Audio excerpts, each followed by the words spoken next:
What's going on, guys? Blake here, and today I'm going to give you an update on training for the Boston Marathon. I know a lot of you guys were interested. People have been asking. And this is 50 miles later. I've officially run my 50th mile this past week, which is great. I'm up to running about a 5K a day. Now, before Marathon Monday, it's recommended that I'm up to 50 miles a week. So I have a long way to go, but I'll give you some updates, some things that I've learned along the way, and really make this video encouraging if you're trying to get out there and start running or being more active, as I literally got off the couch into running and I've learned some things along the way. I'll also share with you some of the sneakers that I've tried out, what I've liked and disliked, and what is by far and away my favorite sneaker so far. So we'll start with my favorite sneaker so far. This is the Hoka Clifton 3. Now, I'm used to playing hockey where performance gear being the most important thing, the skates, you know, $500, $600, $700. I haven't yet noticed a correlation between the price point of a sneaker and how I personally feel it performs. The Hoka Clifton 3 is great. As someone whose knees has been irritated, I really recommend trying on a Hoka runner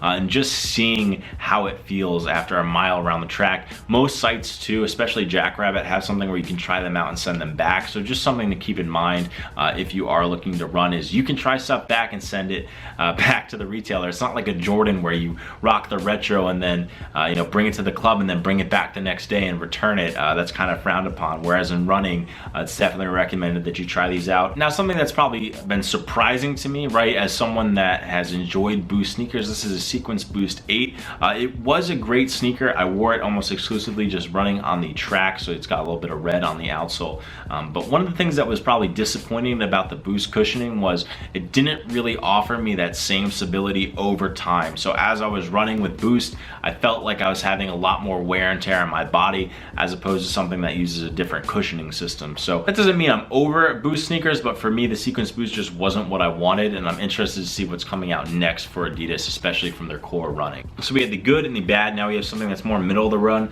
When I was doing under 2 miles, I loved the Ride 9. This is a Saucony sneaker. It's like the Run Pop pack, so it comes in some really cool packaging. This was another excellent sneaker. Now, this is way less clunky than the Hoka, so as I was running, I felt a lot better. Didn't feel like I had, you know, not that the Hokas felt like ankle weights, but you definitely notice that difference in picking your feet up and just being at a little bit better of a pace. I really enjoyed these, especially there's a huge hill right by my house that's actually a half mile from bottom to top, and I loved using these for the hill training.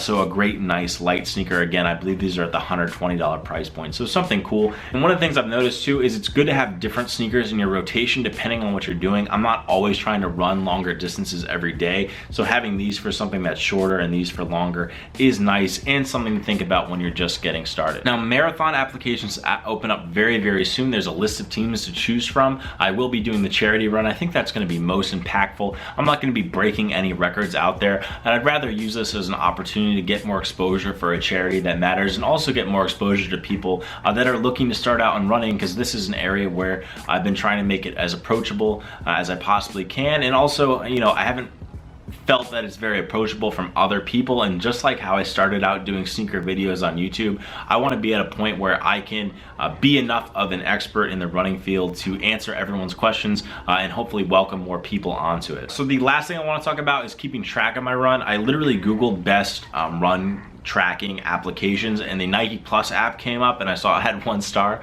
Next to it was RunKeeper. They're not paying me for this, and I'm just disclosing that, not that I need to be paid, but it's a super awesome application. Like, it was really easy to use, and there's like milestones and goals that you can keep for yourself, and you can compare your run. At the end, it like asks you how your run was, what was bad about it, what was good about it, and it's nice to kind of have it almost as like a personal trainer. Like, I'm running alone, I'm not running with people, so it's nice to keep track of everything in a very efficient way, and it's a free application too. So RunKeeper was a good one. If you guys know a better one, just let me know down in the comments too. It's very early on of using it, so I'm not like opposed to switching or anything like that.